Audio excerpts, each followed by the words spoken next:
The self-styled socialist mayor of New York City just got a brutal reality check, and it happened less than 2 weeks into his administration. Zoran Mamdani, the 34-year-old Democratic Socialists of America member, just witnessed his first big promise crash into the ground. His signature campaign pledge, the one that got him elected, just got blocked by the courts. The details will shock you, but what happens next could spell disaster for his already fledgling administration.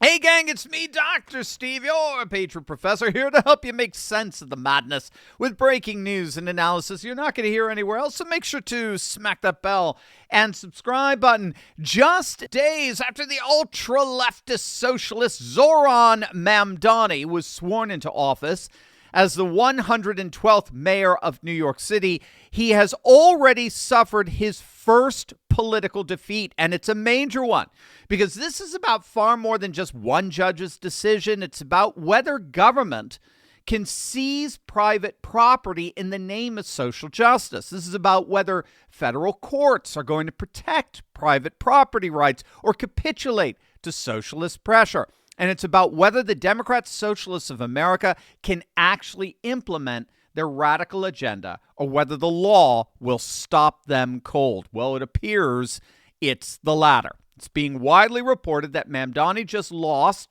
his first major legal battle in federal bankruptcy court. A judge completely shut down his attempt to block the sale of over 5,000 rent-stabilized apartments. And the real irony in all of this is you'll never guess who the buyer was that Mamdani tried to stop. It's an Israeli real estate company. The man accused of being the most anti-Semitic mayor in New York's history just got outwitted by an Israeli real estate company. I mean, you can't make this stuff up. And the timing? It's just days after he took office, promising to use government power to control the housing market, to basically seize private property in the name of his socialist schemes. And the fallout? His entire campaign platform, the promises that got him elected, just got exposed as legally unenforceable fantasy. You see, Zoran Mamdani ran on an aggressively socialist platform. We're talking, freeze rents for 1 million households, provide free childcare, eliminate bus fares. And here's the big one: force negligent landlords to sell their properties to the city if they don't pay their fines. Hours after being sworn in, Mamdani visited a building in Flatbush, Brooklyn, owned by the Pinnacle Real Estate Group. They're a real estate company that filed for bankruptcy in May of last year after defaulting on over $500 million in loans. Now, these aren't luxury condos we're talking about, obviously. Pinnacle owned roughly about 5,100 rent-stabilized apartments across 90 buildings in Brooklyn, Manhattan, Queens, the Bronx. And yes, conditions were terrible. We're talking over 5,000 housing violations, 14,000 tenant complaints, sewage backups, no heat, cockroach infestations, exposed wires, collapsing ceilings. I mean, absolute squalor. But what the legacy media and what Mamdani refused to tell is that these conditions were the result of New York City laws that made it impossible to raise rents, which in turn made it economically impossible to pay for all the upgrades that brought the apartments up to code. And so these very dilapidated conditions are actually the result of the very laws that Mamdani supports and advocates. But that didn't matter. Here's where Mamdani saw his big moment. Summit Properties USA, that's the American arm of an Israeli real estate firm, they submitted the winning bid of $451 million to buy up all of these properties out of bankruptcy. Mamdani immediately announced the city would intervene to block that sale. Now, his reasoning is that he alleged that Pinnacle, the original owners, owed New York City $12.7 million in unpaid fines, making the city a creditor in the bankruptcy case.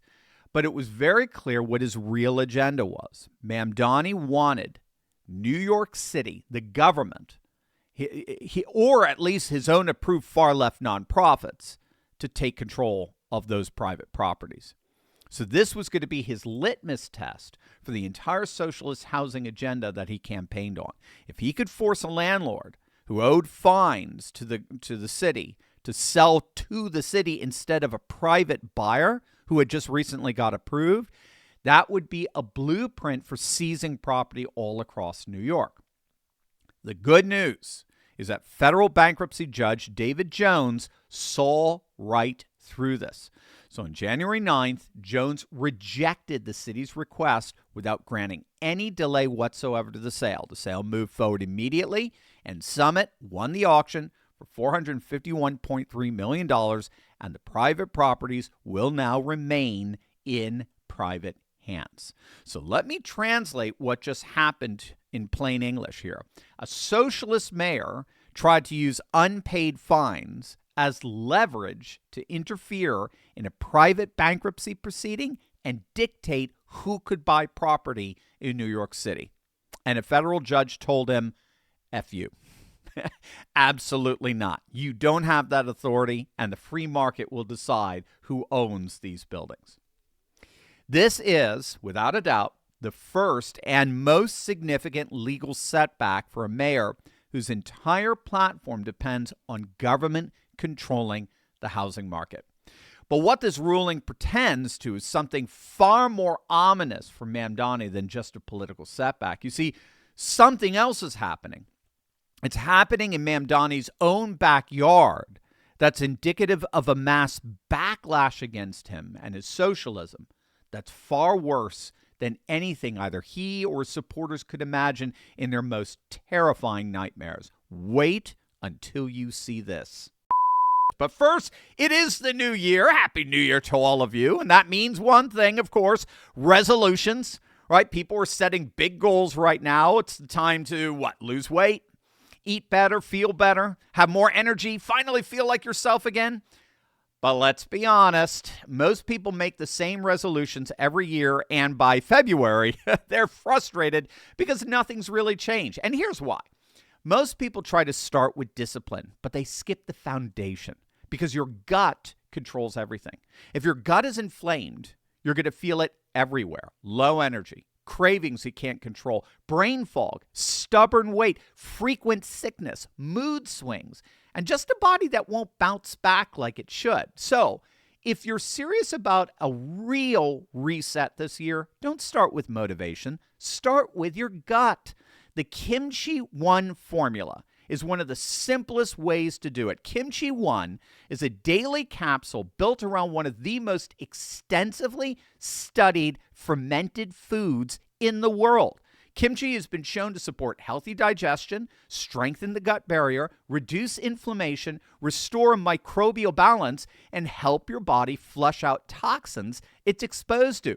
And this is what I like about it. It's not extreme. It's not a crash diet. It's one daily habit that supports your body from the inside out. This recent study showed consumption of kimchi reduces body fat by 31.8%.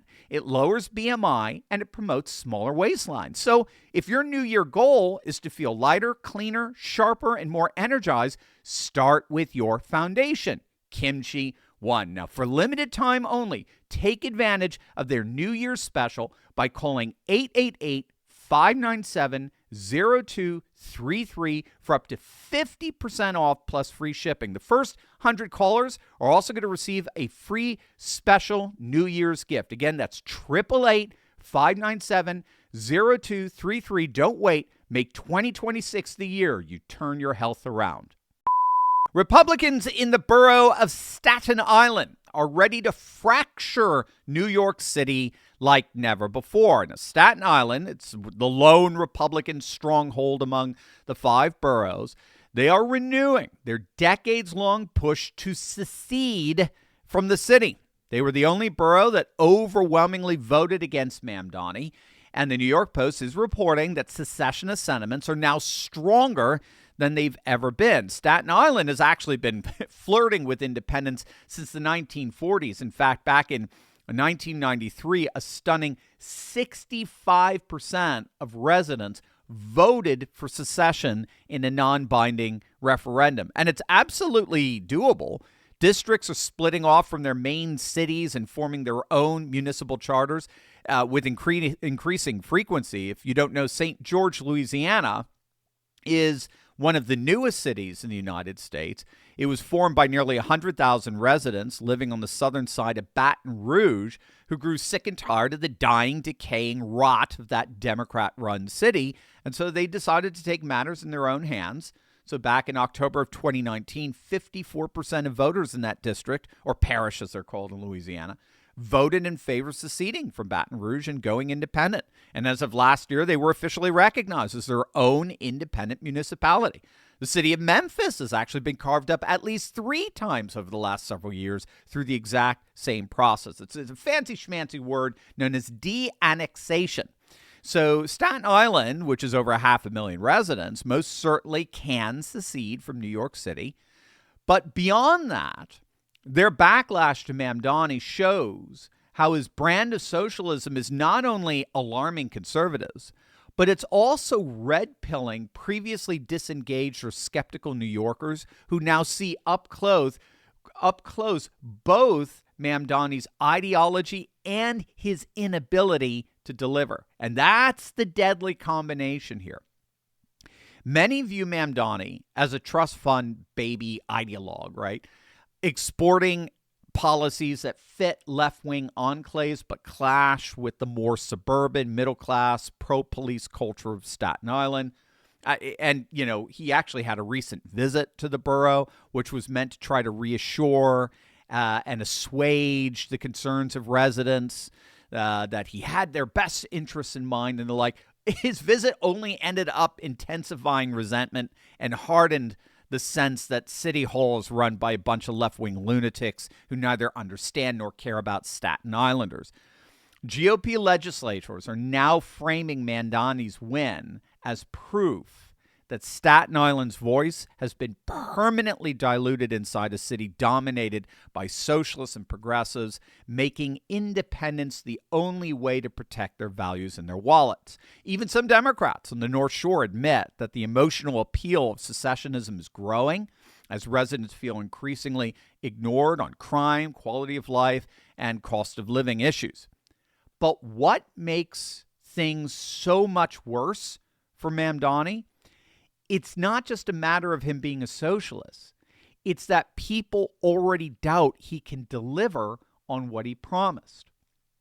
His ambitious pledges on housing, transit, social services are already colliding with both fiscal and legal reality. Our nation and our cities are simply not legally or economically structured for socialist fantasies. And so Mamdani is already finding out that he simply can't deliver on even a fraction of what he promised. And so what's happening is he's creating sort of a perfect storm for revolt. He already has those opposed to socialism rising up against him, like the residents of Staten Island. But increasingly, he's going to have very disappointed constituents all throughout the 5 boroughs who are more and more realizing that he's basically a fraud. He's a socialist sham. He's simply incapable of delivering on what he promised, which means that they can easily shift their loyalties, their allegiances away from the populist left and instead side with the populist right.